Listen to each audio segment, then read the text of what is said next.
Please.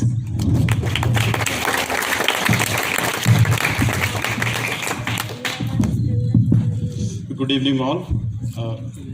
Especially thanks to Verma sir, Zakir sir, and Poonam ma'am, and Karim sir, and Lukman sir. आप सबको अस्सलाम वालेकुम। मैं शुरुआत करना चाह रहा हूँ जैसा कि अभी लुकमान सर ने बताया कि कैरियर गाइडलाइंस के ऊपर आपको एसएससी के बाद क्या करना है, और सर ने बताया कि आपका विल पावर किस तरीके से बढ़ाना चाहिए, और वर्मा सर ने बताया प्रैक्टिकल एक सक्सेसफुल ऑफिसर होता क्या है, किस तरीके की मेहनत करते हुए अपने आप को आगे बढ़ाना है। वर्मा सर ने बहुत ही अच्छा डेमो दिया है, बहुत ही अच्छा जो है एग्जाम्पल दिया है अपने आप को सामने रखते हुए कि बावजूद सब्जेक्ट ना होने के, बावजूद इंटरेस्ट ना होने के, किस तरीके से एक टीचर के कॉन्फिडेंट दिलाने पर जिस तरीके से सर मोटिवेट हुए हैं और अपने आप को रिप्रेजेंट कर रहे हैं, वो काबिल मुबारकबाद है वर्मा सर। और अपने आप को प्रूव करे हैं एज ए एसआई का जो आप टेस्ट लिख के, तो ये बहुत बड़ी बात है। उसी तरीके से मैं ये बताना चाहता हूँ कि आप लोग भी यहाँ पर जितने स्टूडेंट्स बैठे हुए हैं, आप सब भी लकी है कि पूनम मैम जो है यहाँ के मैनेजिंग डायरेक्टर हैं। मैं इसलिए ये बात बता रहा हूँ क्योंकि आज से कुछ साल पहले मैडम का ही मैं एक स्टूडेंट रहा हूँ, और जब मैं ग्रामर स्कूल में था, मैम क्या करते थे, जब भी बेसिक जब हम लोग स्टार्ट करते थे न्यू ईयर, जैसा कि अभी जो 6th या 7th क्लास में हम लोग जब भी जाते थे, मैम हमारे को शुरू में ही जो है क्वेश्चन आंसर्स देते थे। तो हम ये सोचते थे कि जब ऑलरेडी जब क्वेश्चन आंसर्स मतलब क्लास में अभी दिए नहीं, मैम अभी से हमारे को क्वेश्चन आंसर्स दे रहे हैं, लेकिन जब हम एग्ज़ाम लिखते थे तो मैडम की जो है दिल में हम मैम का शुक्रिया अदा करते थे कि मैम की वजह से हम बहुत ही जल्द जो है एग्ज़ाम हमारा लिखने में जो है अल्हम्दुलिल्लाह कामयाब हुए। और ख़ास बात तो यह है कि मैडम का जो मेथड था पढ़ाने का, वो मैं दूसरे जो है टीचर्स में नहीं देखा। आप बहुत बहुत मुबारकबाद है आप बच्चों, आपके वास्ते बहुत ही अच्छे मैम हैं, आपका फ्यूचर बहुत अच्छा है, इंशाल्लाह आप भी बहुत आगे जाएंगे। अब मैं चूँकि लॉ का स्टूडेंट हूँ, लॉ के हवाले से मैं आप लोग को कुछ बातें बताऊँगा। देखिए, सबसे पहली बात ये कि सर ने बताया कि लॉ के लिए क्या करना चाहिए। मैं आप लोग को बताता हूँ कि लॉ के लिए आप अभी तो जो है 2 ऑप्शंस हो गए। फर्स्ट ऑप्शन ये है कि इंटरमीडिएट के बाद इमीडिएटली आप लॉ सेट के लिए जा सकते हैं। सेकंड ऑप्शन ये है कि आप जो है आफ्टर ग्रेजुएशन जो है आप लॉ सेट के लिए जाते हैं। जो इंटरमीडिएट के बाद जो लॉ के लिए जा सकते हैं वो 5 इयर्स का सब्जेक्ट होता है, और आफ्टर ग्रेजुएशन जब आप बीकॉम या बीएससी या फिर कोई भी सब्जेक्ट करो, या फिर आप इंजीनियरिंग भी करो, जैसे सर बताएं कि कोई भी सब्जेक्ट हो आप लॉ तो कर सकते हैं, तो वो सब्जेक्ट होता है लॉ का 3 साल का आफ्टर कोई भी ग्रेजुएशन। अब मेरा जो है यहाँ पर पर्सनल एक्सपीरियंस बताता हूँ टुवर्ड्स लॉ आपको, कि यहाँ पर होता है कि लॉ में शुरुआत में जब इंटरमीडिएट से जो स्टूडेंट्स निकलते हैं, और ये स्टूडेंट्स जो है जब लॉ सेट लिखते हैं तो आम सी यूनिवर्सिटी या फिर आम कॉलेजेस में एडमिशन लेते हैं, जिस तरीके से यहाँ पर हैदराबाद में है। लेकिन मैं उसको ख़ास तौर पे ये प्रीफर नहीं करता, क्योंकि as I am just saying in the high court that many more educators, those who are coming, means like they are having a very good subject, and they are just like having a very good knowledge regarding the subject.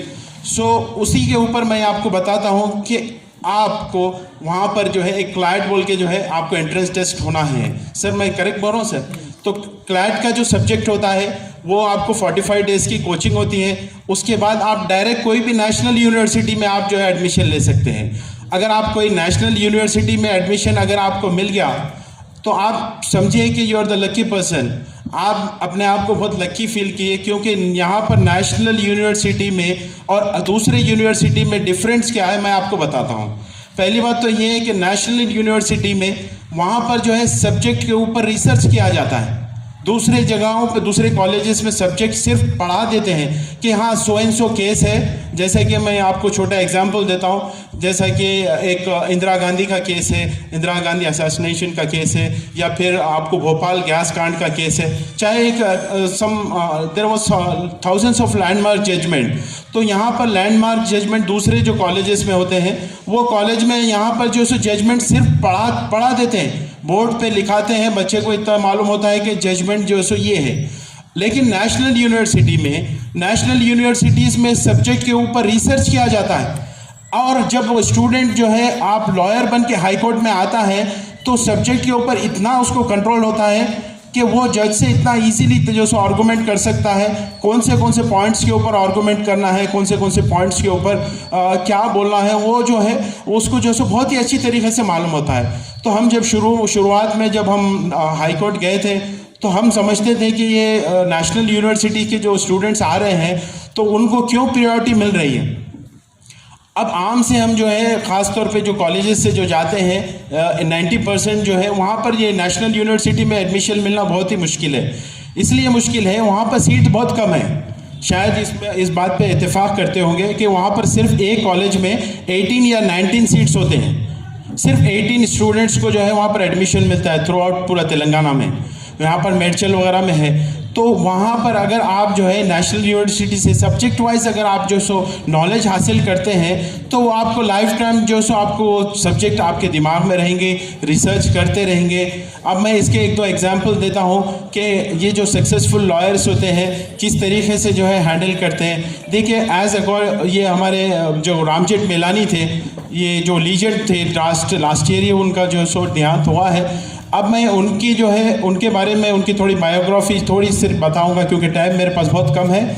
मैं ये बताना चाह रहा हूँ कि जब इंदिरा गांधी का जो सो डेथ हुआ था, इंदिरा गांधी का मर्डर हुआ था, तो पूरे हिंदुस्तान में एक ही ऐसे शख्स थे रामजेठ मेलानी जिनको ये यकीन था कि ये लोगों ने उनका मर्डर नहीं किया, क्योंकि वो अपने जो सो क्लाइंट को जब तक वो बताते हैं कि एडवोकेट एक्ट का जो सो ये बोलना है कि अपने क्लाइंट को जब तक बेगुनाह मानो, जब तक अदालत उसको सज़ा ना दे, जब तक कोई भी अदालत उसको जब तक सज़ा ना दे, आप अपने क्लाइंट को बेगुनाह मानना है। ये एक एडवोकेट का जो सो यकीन रहना चाहिए। ये एडवोकेट एक्ट का जो सो एक सेक्शन है, तो उसी के तहत जो है रामजेठ मेलानी एक ऐसे एडवोकेट थे कि वो उसमें 3 एक्यूज थे, यानी कि 3 लोगों ने इंदिरा गांधी को मारा था। पूरे हिंदुस्तान में जो सो ये बात थी, पूरे हिंदुस्तान को यकीन था कि जो सो इंदिरा गांधी का कत्ल इन्हीं लोगों ने किया सिवाय रामजेठ मेलानी के। और रामजेठ मेलानी ने प्रूफ किया, सुप्रीम कोर्ट में जाते हुए ये बात प्रूफ की और ये बताया कि जो है हाँ ये शख्स ने जो है इनका कत्ल नहीं किया, और वो एक्विटल हुआ, यानी कि बाइज्जत बरी हुआ। तो एक एडवोकेट का कॉन्फिडेंट भी इसी तरीके से होना चाहिए। देखिए एडवोकेट्स का कंट्रीब्यूशन सोसाइटी की तरफ बहुत ही अच्छा होता है। एडवोकेट जो है मैं इसलिए मैं बता रहा हूँ कि ऐसा नहीं है कि जो सो एडवोकेट कोई गलत काम करते हैं या एडवोकेट कोई जो है अच्छे ही काम करते हैं। यहाँ पर पुलिस वाले बैठे हैं या मेरे ओपिनियन है, तो यहाँ से मैं एक बात तो आप लोग को बता रहा हूँ कि यकीनन मैं जब ये पर्टिकुलर सब्जेक्ट में गया था कि लॉ के सब्जेक्ट में, तो मैं यही सोचते हुए गया था कि ये सिर्फ पढ़ लेना है।